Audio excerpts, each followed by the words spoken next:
Hi, welcome to this episode of East Valley Business, the podcast. Dun, dun, dun, dun. I'm your host, Colin Diaz, President and CEO here at the Tempe Chamber. And my friend to the left here is Dr. Kate Smith, President at Rio Salado College. When she's not running their fabulous college, she moonlights as a sound coordinator. So more to come. We're excited to have her on today. But in all honesty, really just excited to talk about our partnership. Yeah. Learn a little bit more about the wonderful things that Rio Salado College is doing, why they're one of, if not the most unique college in the country. And to start, for those that don't know you, why don't you tell them a little bit about yourself, about the college, and maybe what makes you all unique? Thank you so much, Colin. Thanks so much for having me here today. I agree. It's been a wonderful partnership since the moment you arrived. So thank you so much for your leadership. So a little bit about me. I started in education when I was 3 in my mind. But all I ever wanted to do was be a teacher. And so I've been in education my entire career. I found community college when I lived back in Rochester, New York. And so I started as a faculty member and then entered administration a little later in my career. And then along the way, somebody sent me the announcement about a job in Phoenix, Arizona at Rio Salado College. And you said, of course. And I said, no way. I will never live in a desert. But the job was so right. So I overcame my fear of living in the desert. Yep. And when I came to Rio Salado College, honestly, I felt like I had spent my whole career at that college. We were just such a good match with each other. And part of that is I've always worked in higher education with more of an innovative mindset. Mm-hmm. Really always trying to think of how do we meet the needs of our learners? So what do we remove? What do we do differently? Like how do we make a real difference and make education truly accessible to everybody? Yep. Because community colleges provide that socioeconomic pathway that really impacts individual lives, families, and communities, and has that true ripple effect and that generational effect. So Rio is a very unique college, as you noted, Colin. Rio started in the 70s with the mission to remove barriers and obstacles for learners. They started with the mission of taking education to people who normally were not able to access education in a traditional way. Right. So we went online in the mid-90s, and we've been an online institution since that. We serve learners across the country, not only through online, but our incarcerated students through businesses. And so one of the really unique things about Rio is we start classes on almost every Monday of the year. And so if you wanted to sign up for, let's say, a psychology class, yep, you could go sign up today and you could start next Monday in that course. And so we provide all of the wraparound supports for students to do this no matter when they start, because we understand that a lot of learners cannot begin on the third week in August, right, or, the second week in January. They need this type of flexibility. They need to be able to get online at midnight and be able to call the technology help desk. Yep. So that's part of what makes Rio Salado unique. It's also it's ingrained in the college because of how the college was founded to reach out and find new ways that meet the needs of today's learners. So we always stay very conscious and aware of that.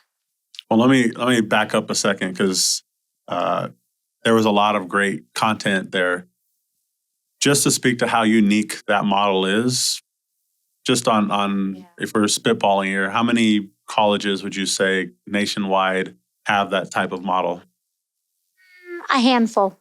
A handful. Yeah, a handful at the most. And what makes it unique is our learners can start class if you started next Monday, you might start with 3 other students in that section.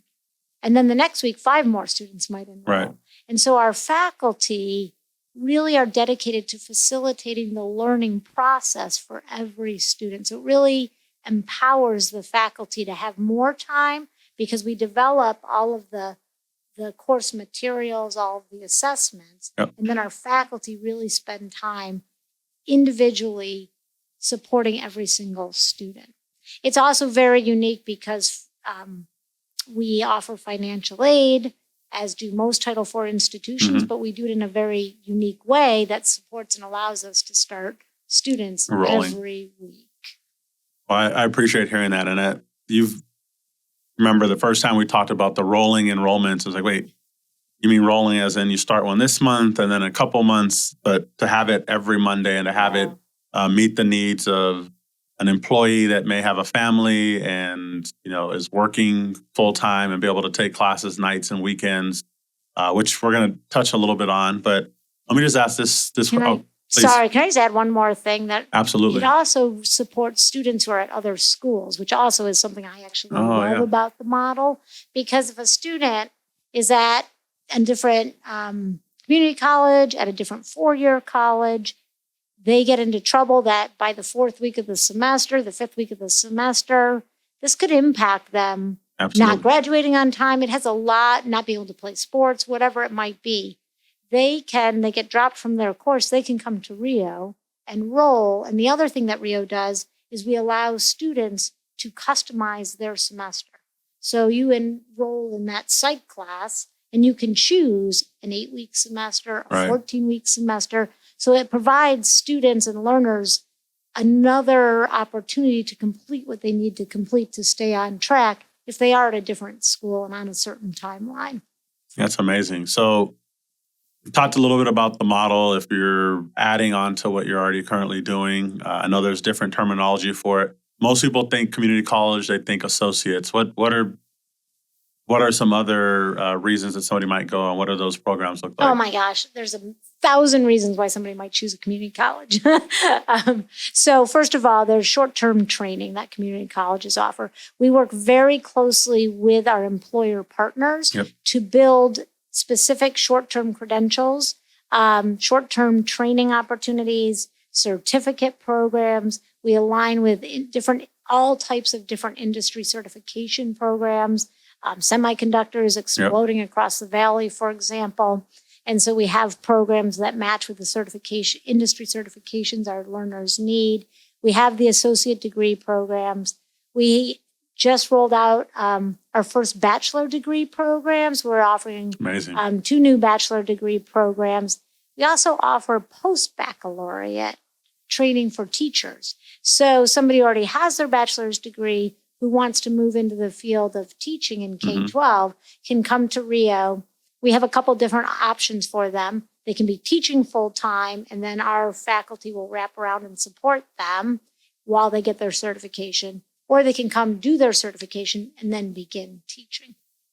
Sounds good. Now, there's a term that has been floated quite a bit, and I'd say maybe 50% of people understand it. So when you hear micro-credentials, what does that mean? What does it not mean? Why would somebody be interested in a micro-credential? So when I hear micro-credentials, I want to go, woo! Because I think it's great. So here's what is generally meant by the term micro-credentials. Really that short-term learning. So it's taking possibly a bigger degree pathway and chunking it into shorter-term pieces that are aligned to what industry needs, what the workforce needs, so that a learner might not be able to commit to 2 years or 4 years of going to school. But they might be able to say, okay, I can commit to 12 weeks. I could commit to 24 weeks part-time, things like that, that allows them to complete the requisite learning, both what some refer to as the hard skills that are required by the job and the soft skills that are required, right? The communication, the critical thinking. So the micro-credentials will take both of those, but do it in a very shortened time frame that somebody can engage in, complete, and either find employment or perhaps get a promotion, or perhaps it's for the upskilling they need at their current job. And then they can come back later on when they're ready to do their next shorter term training, and they can build towards a degree over the long haul, because a degree does matter, right? When we look at the data, we know that those with any type of degree, any type of credential have a lifetime of higher earnings than Absolutely. somebody who doesn't. So it really matters across society, as you know. Yeah. And they well. tend to have a smaller unemployment rate. So it's Yes, kind of that sliding scale. The higher earning Yep. potential, the lower you're on the Yes. unemployment rate, and the educational attainment is the linchpin in the middle. Yep, absolutely. So before we get into what I'm really excited about, the Tempe Workforce Skills Accelerator, Me too. worth noting, because you were part of this process much more than I was early on, but we partnered with you all and had a survey of about 200 businesses in terms of what's keeping them up at night, what they would like to see more of, what the needs are for their workforce. And as a result, 63-ish, maybe 64% said if there was something like a micro-credentialing program, they would have an interest in it for themselves or their employee workforce. So what were the, I guess, high-level results in terms of what's coming now as a result of that? Yeah, well, thanks to the Chamber for your partnership on this. We were able to distribute that survey. We were able to get this really important data back from all the businesses across Tempe. And what we heard was a very significant interest in the micro-credentials. And again, those are the shorter-term learning programs that can deliver both the skills needed for the job and the 21st century, some say soft skills, some say durable skills, but those critical thinking, communication, et cetera. And so as a result of that, together we are rolling out this Tempe Workforce Skills Accelerator program where we will provide micro-credentials in small business management. I'm sorry that I started laughing. Like, what a moment. So sorry. Small business management, data analytics, and quality customer service. And we chose those because that was the highest needs that were shared with us from employers. And so it'll allow employers who provide tuition assistance benefits, then their employees can take advantage of this. Again, it's ultimately flexible so they can engage. The coursework will be online. They can engage with it at any time of day that fits their work schedule, their family life, other responsibilities that they might have. It'll provide the training that employers are asking for and the learning that employers are asking for, and then provide promotion opportunities for those who engage. And then there's a scholarship attached, thanks to you, Colin. Well, and thank you for teeing that up. Definitely appreciate that.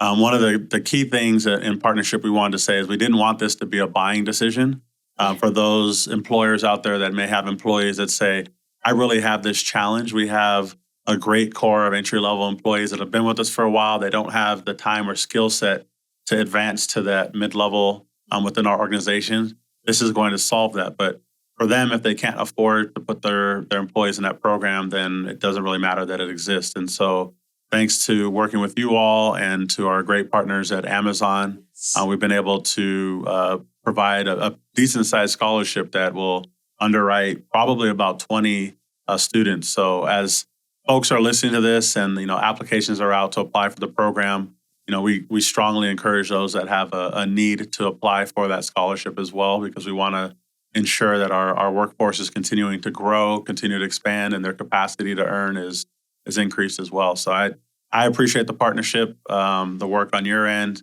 the vision that Amazon saw aligning with the work of us and the foundation. And so if I'm listening to this and I am an employer and I have not learned more about the program or I have questions about it, what should be my next steps? What would you say is probably advisable for them to do? Yeah, so we have a dedicated web page at riosalado.edu specifically to the Tempe Workforce Skills Accelerator program. So you could simply go to the website and put search by that. You can also call the college and we will be more than happy to talk anybody through that process and support people through that process. We have a dean of workforce that his name is Rick Kemp, and people could reach out directly. You can email, call, or go to that website. And on that website, there will be a place where you can input information. Somebody will reach out to you. to give you information and support you again through the process of applying. So we would love to welcome you. I would welcome any businesses that are interested in learning more. I'm happy to come meet with the business owners, meet with the business employees. I'm happy to come share more, bring some employees along with me who can support enrollment, can support answering questions, and really support people through that process. Because if you haven't been through a college application process, or if it's been a while since you've done it, we always like to just wrap around the support for going through that process, because it can just take some work. So I also wanted to add in, Colin, we're so excited about this program for so many reasons. We also know, in addition to what all of the businesses have shared with us with where their needs are, we know nationally that 50% of all jobs are going to need reskilling or upskilling within 5 years. And that's according to the World Economic Forum. And so as we look to the future, according to McKinsey & Company, they did a survey where 90% of business owners cited that they thought that their employees were going to need reskilling or upskilling. So when we look to the future of supporting our community, this is why I get so excited about micro-credentials, because they really, I think, are going to be a differentiator for being able to keep up with how fast technology is changing, with how fast the world of work is changing. This allows us to really come alongside employers and businesses to meet the workforce needs in really supportive and intentional ways. I couldn't have said it any better. We were actually, David and I were at an economic forecast a few weeks ago, and one of the economists cited that exact statistic in terms of the amount of uptooling and retooling that'll need to take place, and also cited that as a whole, the U.S. is behind a lot of our other competitors in how well and timely we're doing that. So this program, not only being relevant and timely, is probably ahead of the curve for a lot of folks. And so if you're listening to this as an employer and you've had, and I can guarantee, I don't care what business you're in, that one of your top 3 concerns is finding and retaining a qualified workforce. And programs like this specifically hit both areas. You've got your current workforce that you're going to help uptool, thus helping them earn and provide and produce more, so they're going to want to be retained within your organization. And you're going to have a better talent pool to pull from for the attraction piece. So very excited for our partnership and the first of many cohorts. And it'll be exciting to, we'll be tracking on the back end those the statistics of those that have come through the program, where they're at, what they've done as far as advancement, what employers are saying. And I have a particular call to action for those of you that are listening that say, we may have a capacity to be able to support the program. We are looking at continually raising funds to support scholarships for those in the future. We've been able to impact this cohort and probably another cohort, but looking at longevity of the program, if you have an interest, you can reach out to Colin, that's just Colin, at tempechamber.org, or David, David, at tempechamber.org to let us know your interest. We'd love to be able to plug you in. Before I let you go, go ahead. I was also just going to give my email, if that's okay. Absolutely. For anybody who wants to find out more just about how to apply right now, because applications are open for the scholarship. You can begin classes as soon as November. And again, we have those rolling start dates. So you're not going to miss the start, which is the beautiful thing of this approach. But we would love to get you in and get you started as soon as possible. No time like the present. So again, I'm Kate Smith. So it's KATE.SMITH at riosalado.edu. Feel free to send me an email and I will make sure we follow up and support you. So before I let you go today, I had one last question, then I'm going to open it up. If you've got any amazing, off-the-wall, quirky, that's how we always end our conversations. But too many, Colin. We'll stay business first. So how can community partners or employers within the East Valley, so not just in Tempe, but anywhere in the East Valley, work with Rio Salado College and address workforce issues? Oh, we would love to work with anybody who's interested in partnering with us. Partnership is actually part of our mission. It's in our mission statement about anticipating the needs of workforce as well as our students. And building partnerships to address those needs. So please reach out again to kate.smith@riosalado.edu. I would welcome you. We partner nationally with businesses. We partner locally. We build partnerships with other colleges so that we're supporting holistically the needs of learners on whatever pathway is needed for them to be successful to then enter the workforce successfully and meet your needs as employers and as businesses and the workforce. So please reach out. Honestly, there's just no limit to what we can do to support the needs of our community. Perfect. Well, thank you for joining me. Any parting thoughts you'd like to share?